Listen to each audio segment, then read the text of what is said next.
Marami ang lumalapit kay Padre Pio na umaasang makatatanggap ng banayad na aliw. Sa halip, madalas silang nakatatanggap ng tuwiran at matatag na paggabay. Gayunpaman, binabago ng mga karanasang iyon ang buhay ng mga tao.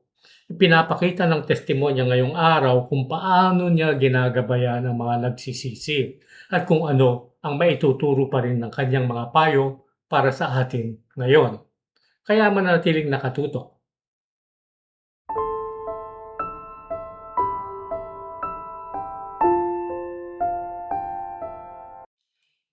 Maligayang pagdating at panonood sa Ang Tinig ni Padre Pio. Kung bago pa lamang kayo dito o muli kayong nagbabalik, ikinagagalak naming narito po kayo. Ang kwento ngayon mula sa buhay ni Padre Pio ay maaring magbigay inspirasyon sa inyo sa paraang hindi nyo inaasahan. Ang kwento ngayon ay mula sa aklat na Stories of Padre Pio ni Madam Catarina Tangari. Sa mga pahina nito, inilalarawan niya kung ano ang karaniwang karanasan ng pangungumpisal kay Padre Pio, kung paano ito nagsisimula, kung paano siya magsalita, at kung paano niya ginagabayan ang mga kaluluwa.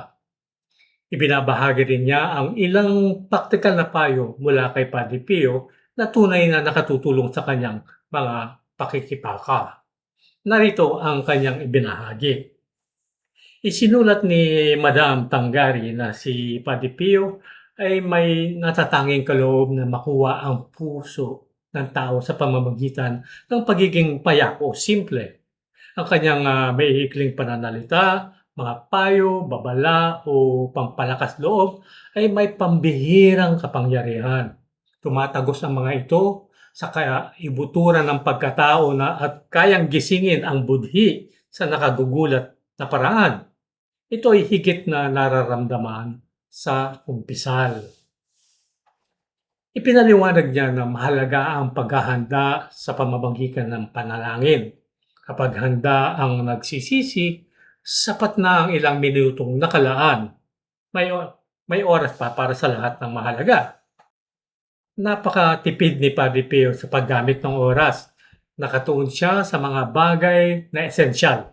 Walang nasasayang na salita. Madalas, sa simula pa lamang isinisingit na niya ang ilang inspiradong mga salita. Mga salitang kayang akayin ang kaluluwa patungo sa solusyon ng mga suliranin nito. Kadalasang nagsisimula ang kumpisal sa parehong paraan. Tinatanong ni Padre Pio kung gaano katagal mula sa huling kumpisal.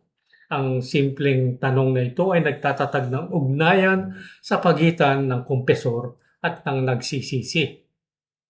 Biglang tila alam niya ang lahat tungkol sa taong nakalungod sa harap niya. Kung malabo o hindi tiyak ang sagot, siya mismo ang nagwawasto nito na nag-iiwan sa nagsisisi ng pakiramdam na nakikita ni Padre Pio ang kanilang kaluluwa sa tunay nitong kalagayan sa harap ng Diyos. Kung minsan ang kanyang pananalita ay may kagaspangan o mabagsik sa pagiging makatotohanan na ikinagugulat ng mga baguhan. Ngunit habang nasasanay sila sa kanyang pamamaraan, nakikita nila ang kapakinabangan at mabuting epekto nito. Bilang kumpisor, kumikilos si Padre Pio na parang isang siruhano na kailangang makasugat upang makapagpagaling kasi kailangan niya gumamit ng scalpel o kutsilyo ng siruhano, di ba? Kapag may kasamaan, itinutumbok niya agad ang ugat upang tuluyang maalis ito. Ngunit ang kanyang pagiging mahigpit ay hindi kailanman di makatarungan. Ang tanging layunin niya ay pagalingin ang mga kaluluwa. Dahil dito, ang mga kumpisal sa kanya ay laging nagiging may bunga. At ito ang may tuturing na puso ng espiritualidad ni Padre Pio.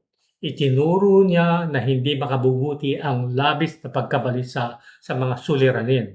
Sa halip, hinihikayat niya ang mga kaluluwa na harapin ang mga ito gamit ang mga biyayang ibinibigay ng pananampalataya. Hindi niya kinukonsinti ang kalungkutan o panghihina ng loob at palagi niyang itinuturo ang panalangin bilang pinakamabisang lunas. Higit sa lahat, hinihikayat niya ang pagtitiwala sa Diyos at sa poong may kapal o ang divine providence. Ngunit may isang bagay na maaaring ikagulat nyo. Ayon kay Madam Tangari, hindi maaaring ituring si Padre Pio bilang isang taga-aliw sa mga paghihirap. Bihira siyang magbigay ng mga salitang pakikiramay sa mga pansamantalang pagdurusa.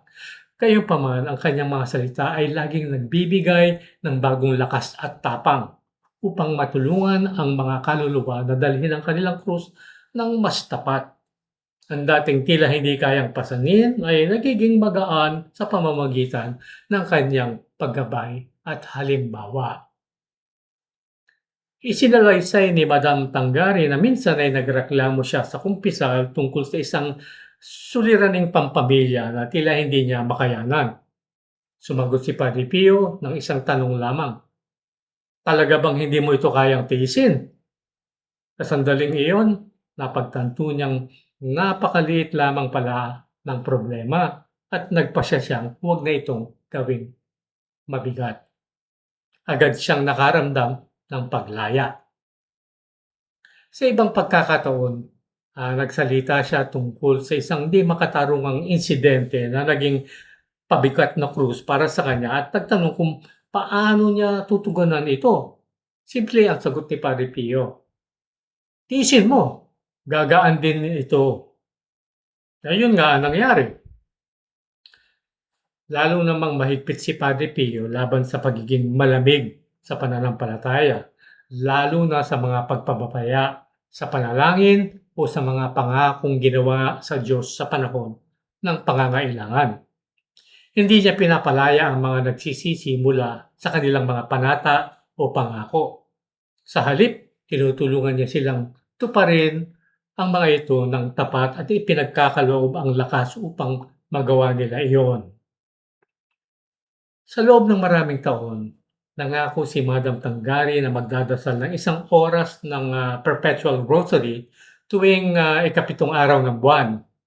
Kahit may oras at kalayaan siya, madalas niya itong napapabayaan. Halos hindi pa niya nababanggit ang pagkukulang na ito nang makatanggap siya ng hindi inaasahang pagsaway mula kay Padre Pio. Sabi ni Padre Pio, "Kaawa-awang babae, hindi mo ba alam na kailangan nating maging mapagmatyag sa landas ng kaligtasan? Tanging ang may sigasig ang nakakarating dito, hindi ang malamig o natutulog." So yun ang sinabi ni Padre Pio kay Madam Tangari. Napakalalim na naging epekto ng mga salitang iyon sa kanyang kaluluwa kaya mula noon ay hindi na niya muling pinabayaan ang banal na pangakong iyon tungkol sa Perpetual Rosary. At dito nagtatapos ang kwento natin ngayong araw na naway nakapulutan ninyo ng aral na dapat tayong magpursigi at magkumpisal ng tama at huwag padadala sa mga pabigat na krus na ating pinapasan. At sabi ni Padre Pio, laging manalangin. Maraming salamat sa inyong panonood at kung nagustuhan naman ninyo ang video na ito, mag-like at i-share ito upang maipakalat ang mensahe ni Padre Pio. Huwag kalimutang mag-subscribe at i-click ang kampanilya sa kanan nito upang hindi ninyo makaligtaan ang aming mga susunod na episodyo na aming i-upload sa hinaharap. Palalimin pa ang inyong ugnayan kay Padre Pio. Lumahok sa mga alagad sa kalinga ni Padre Pio bilang isang donante. Isang natatanging paraan upang lumago sa espiritual na buhay at maging bahagi ng aming komunidad ng panalangin. Tulungan ninyo kaming ipagpatuloy ang pagpabahagi ng karunungan ni Padre Pio at ng katolikong espiritualidad sa buong mundo. Maging buwan ng tagapagtaguyod ngayon. Makikita ninyo ang link sa description box sa ibaba upang alamin ang mga detalye ng paglahok at ang mga benepisyong makakamit ninyo bilang donante o tagapag-abuloy tulad ng mga pamisa, larawan ni Padre Pio at maging rosaryo. Kaya hanggang sa muli nating pagkikita, pagpalain nawa kayo ng mahal na Birhen ni Padre Pio at siyempre ng ating Panginoong Diyos. At magkita-kita muli tayo sa susunod na video.